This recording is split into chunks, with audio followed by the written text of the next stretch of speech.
Sampurasun pamirsa, wilujeng patepang deui dina acara Sela Beja Kabungahan LPPBS. Dinten ieu secara khusus urang bade diajar patali sareng pangajaran kitab suci. Dinten ieu Kang Aam nyanak tina Kajadian pasal 1 ayat 1 dugikeun ka 4 dugi ka 5 anu kieu unggalna. Nalika Allah nyiptakeun jagat raya, harita bumi teh teu puguh wanguna. Kaayaanana kacida matak geueumanana. Sagara motah ngaliputan satangkaraking jagat. Alam poek ngajumbleng. Pangawasa Allah murba saluhureun sagara. Lajeng Allah ngandika, sing caang, bray bae caang. Segu Allah ditilik sarta kamanah, eta caang kumantena dipisahkeun tina poek. Caang dingaranan beurang, ari poek dingaranan peuting. Peuting geus kaganti ku isuk, poe nu kahiji. Bagja sareng jamuga urang sadaya nu ngupingkeun pangandika Gusti sarta ngalarapkeunana dina kahirupan urang sadaya sadidinten. Pamirsa anu dipikaasi ku Gusti, sateu acan Gusti Allah ngadamel jagat raya. Kaayaan jagat raya harita teh teu puguh wanguna. Disangemkeun dina ayat kadua, kaayaanana kacida matak geueumanana.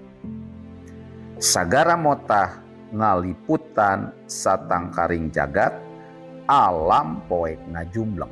Itu kaayaan jagat raya sateu acan dicipta ku Pangeran. Pamirsa anu dipikaasi ku Gusti, naon anu salajengna dipidamel ku Allah? Dina ayat anu katilu, lajeng Allah ngandika, sing caang, bray bae caang. Ngalangkungan ayat ieu urang tiasa diajar pamirsa yen sagala rupi anu dipidamel kedah aya dina kaayaan caang. Sapertos Gusti Allah midamel jagat raya ieu, sateu acaana kaayaanana poek ngajumbleng. Teu puguh wanguna. Janten upami dina kaayaan anu poek tantos moal tiasa barang damel naon-naon. Cobi ku pamirsa sadaya dibayangkeun kumaha upami dina hiji waktos listrik di bumi pamirsa pareup. Dina kaayaan wengi. Tangtos pamirsa teu tiasa naon-naon, kaayaanana poe. Komo deui ieu patali sareng jagat raya. Bade kumaha tiasa midamel naon-naon upami jagat rayana alamna poek ngajumbleng. Eta margina Gusti Allah ngawitan midamel hal anu penting nyaeta caang. Diajar tina tuladan Gusti Allah, urang tiasa ningal yen hirup urang kedah dikawitan dina kaayaan caang.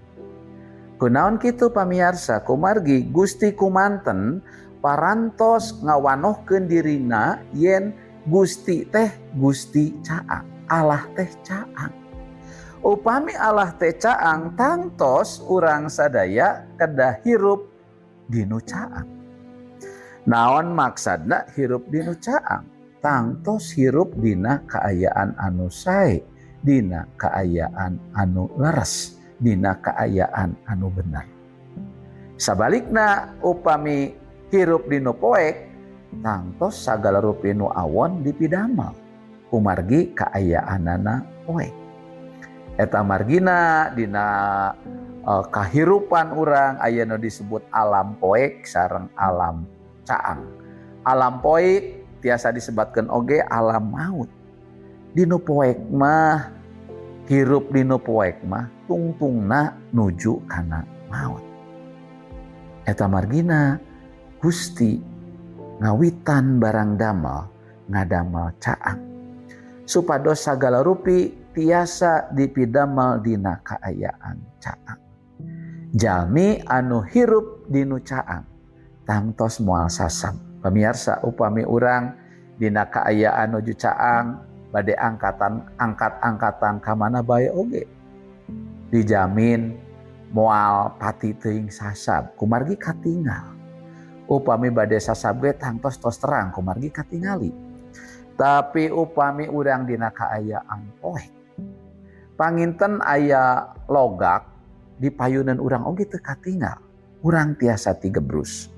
Kumargi kitu penting pisan sapertos tuladan Gusti. Nalika Gusti midamel jagat raya, nupang payuna dipidamel ku Gusti nyaeta caang. Pamirsa, kumaha carana urang tiasa hirup dina caang? Pangandika Gusti ngajelaskeun ka urang jalmi anu hirup dinu caang tangtos kedah hirup numutkeun pangandika Gusti. Pangandika Gusti teh salah sawios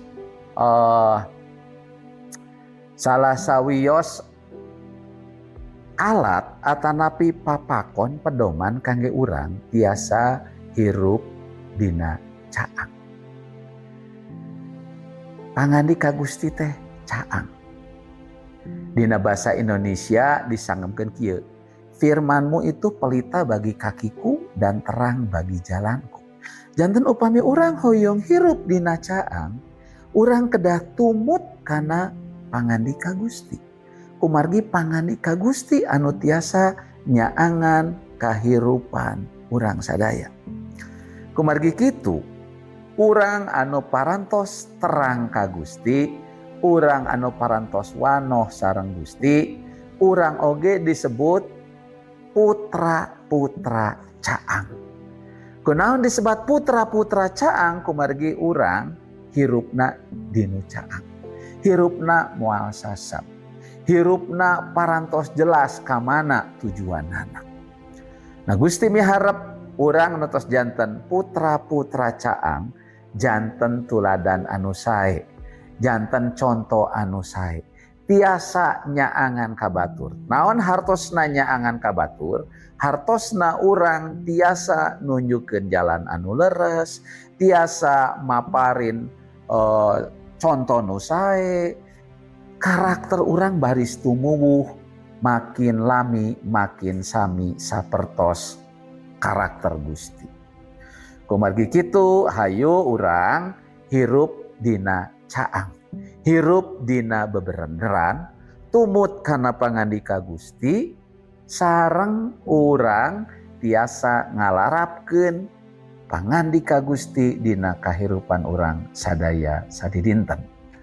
Ulah gaduh ilmu ajub anu tiasa nyaangan kabatur, tapi urang nyalira teu kacaangan. Hartosna urang tiasa ngajarkeun kabatur, tapi urang nyalira henteu ngalampahkeun hal eta.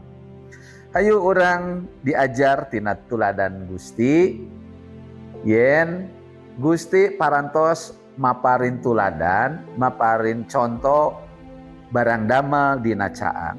Urang salaku putra Gusti oge kedah hirup dina caang.